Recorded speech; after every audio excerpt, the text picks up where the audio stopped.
Es momento de actualizar la información aquí en El Mundo Ahora de France 24. Yo soy Juan Pupiales. Vamos a repasar los principales hechos del día titulares. Fue excarcelada la expresidenta interina de Bolivia, Yanine Áñez. La sentencia contra la antigua mandataria fue declarada nula por parte de la máxima instancia judicial del país. Nunca hubo un golpe de Estado, manifestó Áñez a las afueras del penal. Ampliamos con nuestra corresponsal. Nancy Pelosi anuncia su retiro de la política, quien fuera la primera mujer en liderar la Cámara de Representantes en Estados Unidos y una prominente figura del Partido Demócrata por décadas, no buscará la reelección al término de su mandato como legisladora en 2027. La ventana para salvar al planeta se cierra, es la advertencia que lanzó el presidente Lula da Silva al inicio de la cumbre de líderes en la conferencia climática COP30 en la Amazonía brasileña. El mandatario confía en que la cita concluya en medidas concretas. Con nuestro invitado del día hablamos precisamente de la excarcelación de la expresidenta interina Yanine Áñez en Bolivia. ¿Qué impacto tiene su salida de prisión en un momento en el que el país viene de elegir a un presidente que no hace parte del movimiento al socialismo? Lo abordamos en minutos. Comenzamos.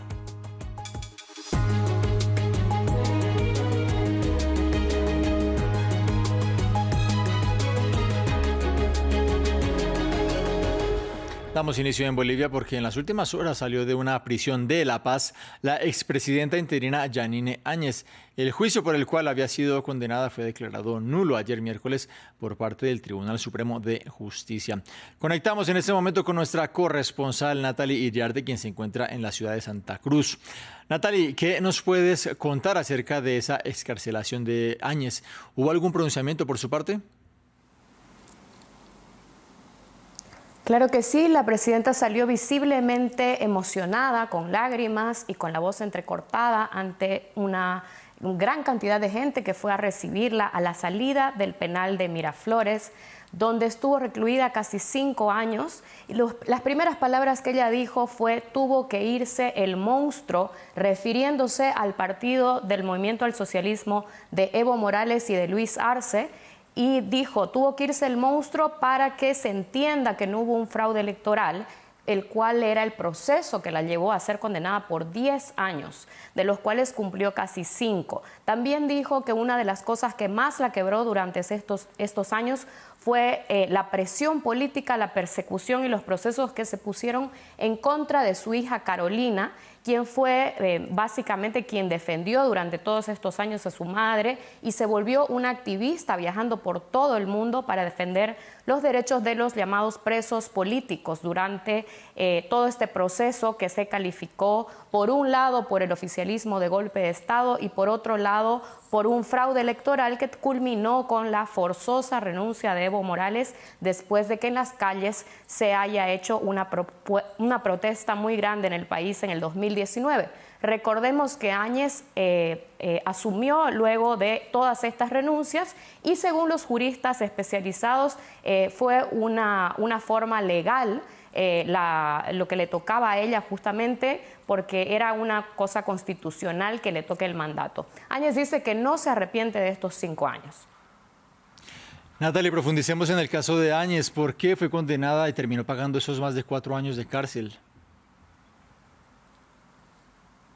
Áñez enfrentó más de 8 procesos legales. El más grave, digamos así, legalmente ha sido Golpe 2, por el cual fue condenada a 10 años de prisión, que justamente es el que te comentaba, en el cual fue acusada de haber tomado el mando de manera ilegal, es decir, ser una presidenta de facto. Sin embargo, muchos juristas llaman a que ella no tuvo realmente un proceso justo, no se la juzgó de una manera donde no haya presión política en su caso, y ahora con el nuevo gobierno entrante de Rodrigo Paz, con la salida del movimiento al socialismo, no solo Áñez, sino una serie de apresados políticos también están siendo liberados. Entonces acá en el país hay una sensación de que la política ya no va a intervenir en la justicia, según muchos expertos. Ahora la presidenta está en su casa en La Paz, la expresidenta está en su casa en La Paz, ha saludado a mucha gente, ha flameado la bandera de Bolivia y ha pedido que vengan tiempos mejores y mucha sabiduría al nuevo presidente, esperando también y mandando saludos a Beni, el departamento amazónico de donde ella proviene, donde espera poder volver pronto, en el cual no ha estado presente durante casi 5 años y desde allí perdió también a su ex esposo, perdió a muchos de sus familiares, donde no pudo ni siquiera asistir al velatorio y el entierro de estos familiares porque no se le concedieron esos permisos durante su proceso de encarcelamiento. Natalia Iriarte desde Santa Cruz, gracias por este reporte. Nosotros continuamos en la región porque tras casi 40 años en el Congreso, la demócrata Nancy Pelosi anunció que no va a buscar la reelección como legisladora en los comicios de medio término del próximo año. Pelosi, la primera mujer en presidir la Cámara de Representantes de Estados Unidos, ícono progresista del Partido Demócrata, enfrentó a Donald Trump y marcó la historia legislativa. El informe lo tiene Samuel Salgado Castro. Es el fin de una trayectoria de 4 décadas como ícono del progresismo demócrata. Gracias, San Francisco, por confiar en mí para ser su voz en el Congreso. Que Dios los bendiga y que Dios bendiga a los Estados Unidos de América. Nancy Pelosi, de 85 años, no se presentará a la reelección al Congreso en 2026 como representante de la ciudad de San Francisco. Fue la primera mujer en ocupar el poderoso cargo de presidenta de la Cámara de Representantes de Estados Unidos. Un liderazgo en el Congreso que sirvió para impulsar la Ley de Salud Asequible en 2010 junto al entonces presidente Barack Obama. Despreciada por el ala más radical de la derecha, Nancy Pelosi irguió como una de las principales rivales del republicano Donald Trump. Intentó destituirlo de la presidencia de Estados Unidos 2 veces, con juicios políticos en la Cámara de Representantes. Su profunda enemistad quedó registrada en 2020 cuando Pelosi rasgó una copia del discurso del Estado de la Unión de Trump tras él rechazar su saludo. El 6 de enero de 2021, día del asalto al Capitolio por parte de seguidores de Trump tras la victoria demócrata en las elecciones presidenciales, certificó a Joe Biden como presidente de la nación y culpó a Trump de instigación. En una situación política crispada, su esposo David fue atacado con martillo en 2022. En política internacional fue una vehemente defensora de Taiwán y Ucrania, denunciando la cercanía entre Trump y el presidente ruso Vladimir Putin. Putin parece ser el titiritero del presidente Trump y aquel día en Helsinki lo puso en evidencia. La jubilación de Pelosi se produce tras años de resentimiento entre los demócratas más jóvenes hacia los veteranos que se aferran a sus puestos de poder sin hacer lo suficiente para formar a los futuros líderes. Una de las noticias del día está en Belém de Pará, en la Amazonía brasileña, en donde comienza este jueves la cumbre de líderes de la COP30, la Conferencia Climática de Naciones Unidas, que en esta ocasión recibe una treintena de jefes de Estado y gobierno. Esta reunión de líderes es una antesala de un foro que se extenderá desde el 10 y hasta el 21 de noviembre y del que el presidente Lula da Silva quiere conseguir acuerdos concretos. El mandatario ofreció un discurso en esta jornada e hizo un llamado de alerta a la comunidad internacional para tomar medidas en un momento en el que el tiempo no es un factor a favor. También se dirigió a la audiencia el secretario general de Naciones Unidas, Antonio Guterres. Lo escuchamos y también a Lula. Ya no es momento de negociaciones, es momento de implementación, con seguimiento independiente, desembolso más rápido y términos que reflejen la vulnerabilidad, incluyendo alivio de la deuda. Y tercero, los países en desarrollo deben salir equipados con un paquete de justicia climática que brinde equidad, dignidad y oportunidades.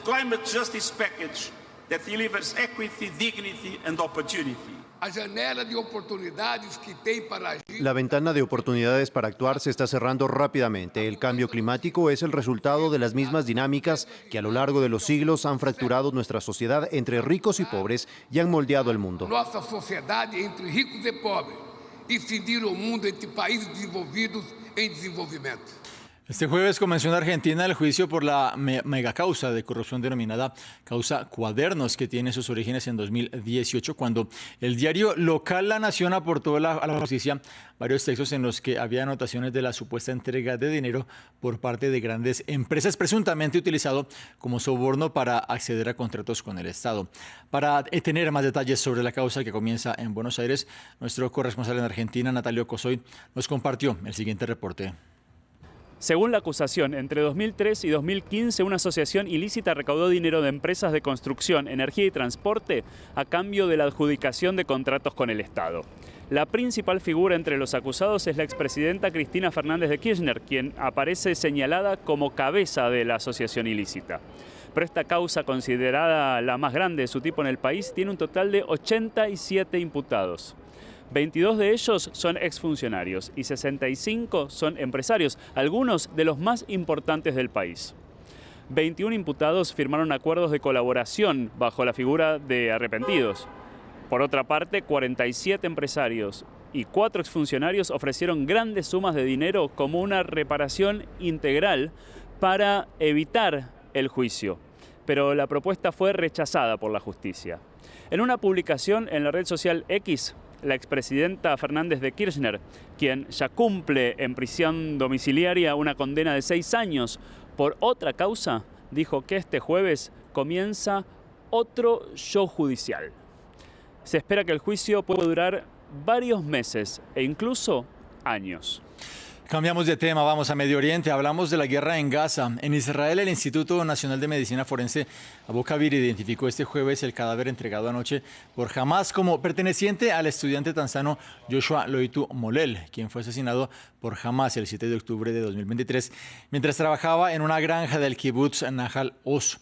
El grupo islamista debe entregar todavía 6 cuerpos de otros rehenes. La guerra civil sudanesa dejó millones de desplazados y decenas de miles de muertos según Naciones Unidas.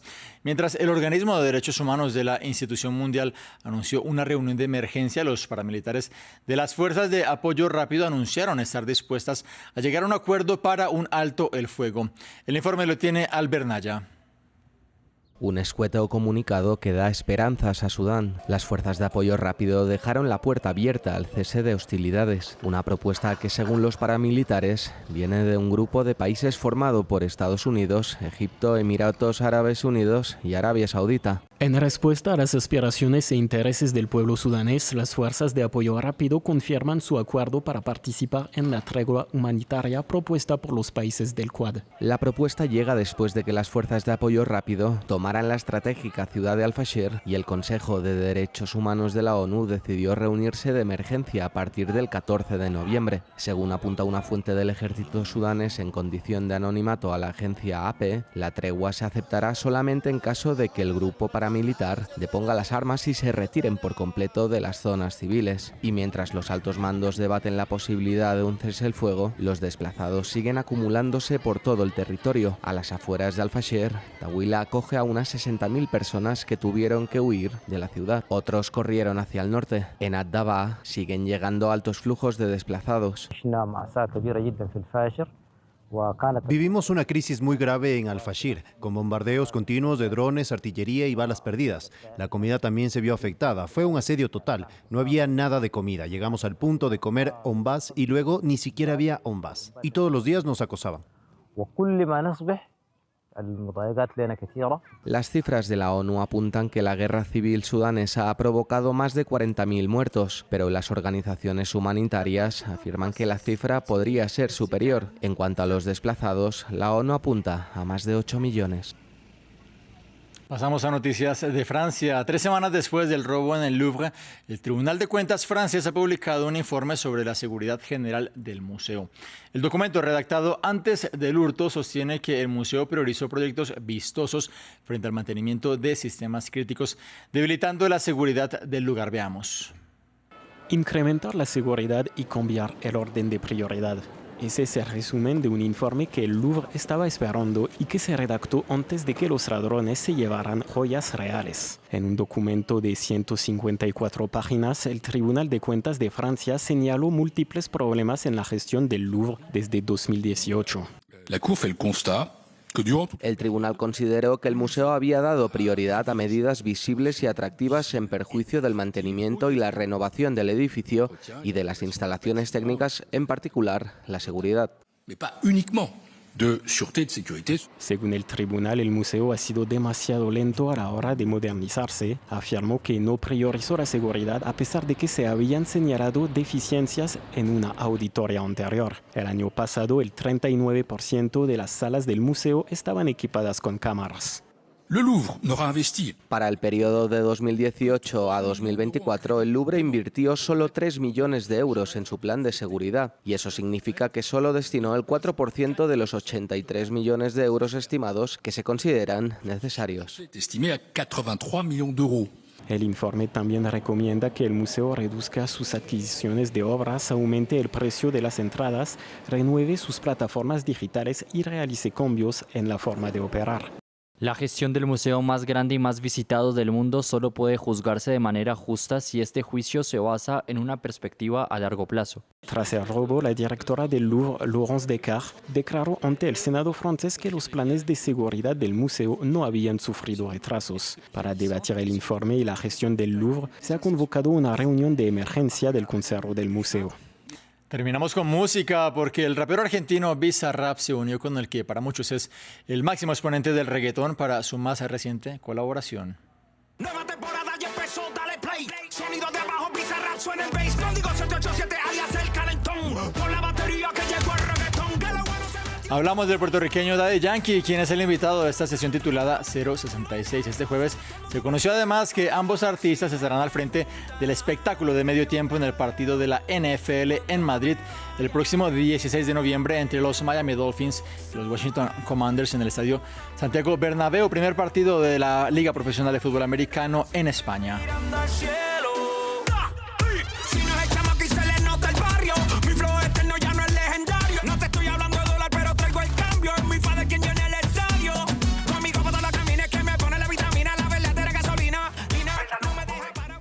Es momento de nuestro invitado del día. Yanine Áñez, la que fuera presidenta interina de Bolivia en uno de los momentos más convulsos de la historia reciente del país, fue excarcelada este jueves luego de que el Tribunal Supremo declarara nula la sentencia por la cual estuvo más de 4 años entre rejas. El análisis es con Gonzalo Mendieta, abogado y columnista. Señor Mendieta, muchas gracias por estar con nosotros. ¿Qué impacto tiene la excarcelación de Áñez en estos momentos en los que Bolivia viene de elegir al conservador Rodrigo Paz luego de 20 años del movimiento al socialismo en el poder? Bueno, por un lado muestra un cambio de clima radical, políticamente hablando, y la verdad es que después de leer el fallo, uno identifica cuestiones legales que van más allá del clima político. Creo que básicamente la señora Áñez merecía un juicio de responsabilidades, no lo tuvo, y este fallo del Tribunal Supremo no solo que no declara nula la sentencia, sino que declara absuelta a la señora Áñez. Va mucho más allá de la que nadie hubiera esperado. Es decir, la señora Áñez no tiene que someterse a una repetición de un juicio por lo que se alegaba en esta causa. Exactamente. La primera impresión que todos tuvimos es que era una anulación del fallo, simplemente porque no había seguido, la competencia necesaria para juzgar a un expresidente, y se le había juzgado en un juicio ordinario. Pero este fallo declara la absolución de la expresidenta. Hagamos un recuento, le pido, señor Mendieta, del caso de Áñez. ¿Por qué fue encarcelada la que fuera presidenta interina del país? La señora Áñez tuvo varios juicios relacionados a su responsabilidad como expresidenta. En Bolivia existe el juicio de responsabilidades, que es aquel beneficio que tienen los exmandatarios de ser juzgados por los más altos tribunales del país y previa autorización del Congreso. Como no habían los votos suficientes, 2/3, para que eso ocurriera, la juzgaron por diversos asuntos, algunos relacionados con las muertes ocurridas el 2019, cuando ella tomó el poder, además de otros asuntos laterales.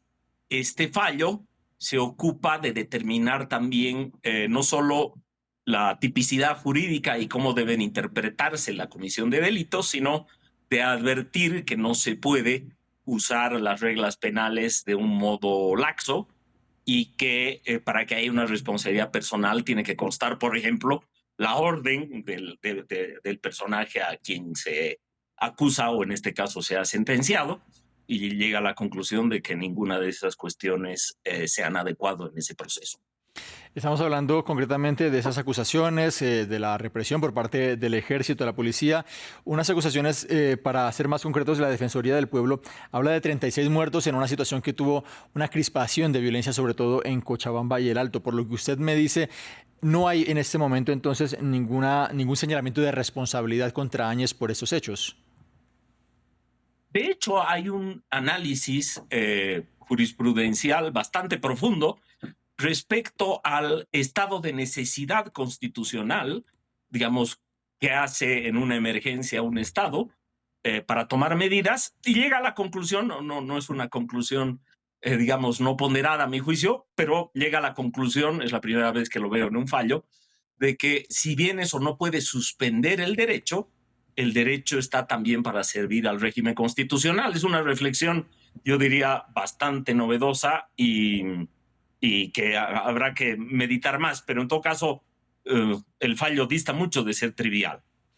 ¿Cómo interpretar que la salida de Áñez se produzca en estos momentos? Ella, a la salida del penal, manifestó textualmente: se tuvo que ir el monstruo para que los administradores de justicia puedan estar actuando conforme a la norma. ¿Cómo interpretar estas palabras? Mire, lo podríamos ver desde un ángulo nietzscheano, ¿no? Que cuando cambia la correlación del poder, todos comenzamos a ver las cosas de distinta manera. Cuando el MAS llegó al poder el año 2006, pocas semanas antes, la justicia declaró prescrito el caso de terrorismo contra el ex vicepresidente en ese entonces electo, García Linera. Así que los cambios de clima y las posibilidades de la justicia son un asunto bastante de larga data en Bolivia. Pese a lo cual, como le digo, me ha sorprendido lo razonado del fallo.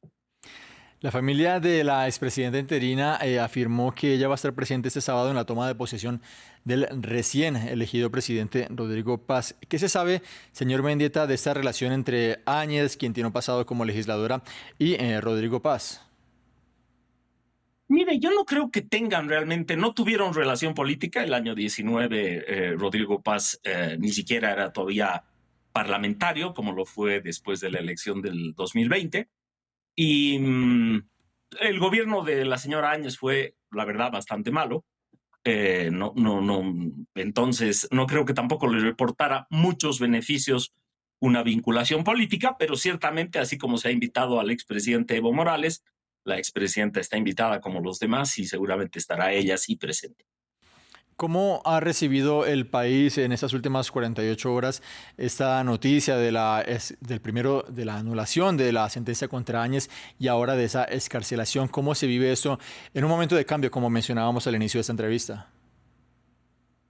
La verdad que con algo de vértigo por los cambios políticos que estamos viendo. Hace algunas semanas ya salió el gobernador Camacho, el gobernador de Santa Cruz, que tenía una situación jurídica más fácil, digamos, en tanto no tenía, como en el caso de la señora Áñez, un fallo ejecutoriado, un fallo definitivo en un proceso. Pero en este caso el Tribunal Supremo ha decidido revisar esa sentencia y pronunciarse como lo ha hecho. Creo que revela los nuevos tiempos que estamos viviendo, pero no por esto es posible definir cómo será el futuro de Bolivia, que siempre tiende a sorprender a propios y extraños. Es una buena definición, efectivamente, señor Mendieta. Para terminar, en lo que se refiere en la particular imagen de Yanine Áñez, ¿cómo la percibe la población? Ella salió arropada hoy con banderas del país, con un megáfono.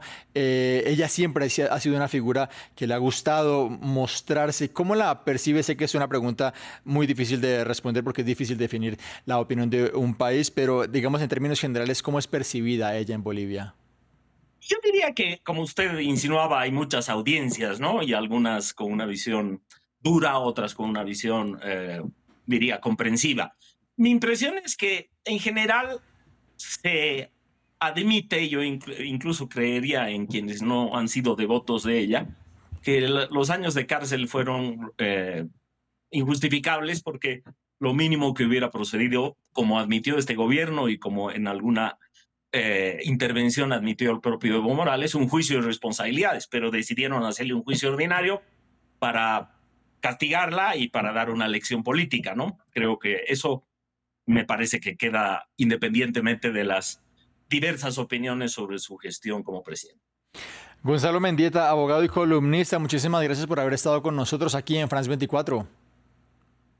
Un gran gusto, pues.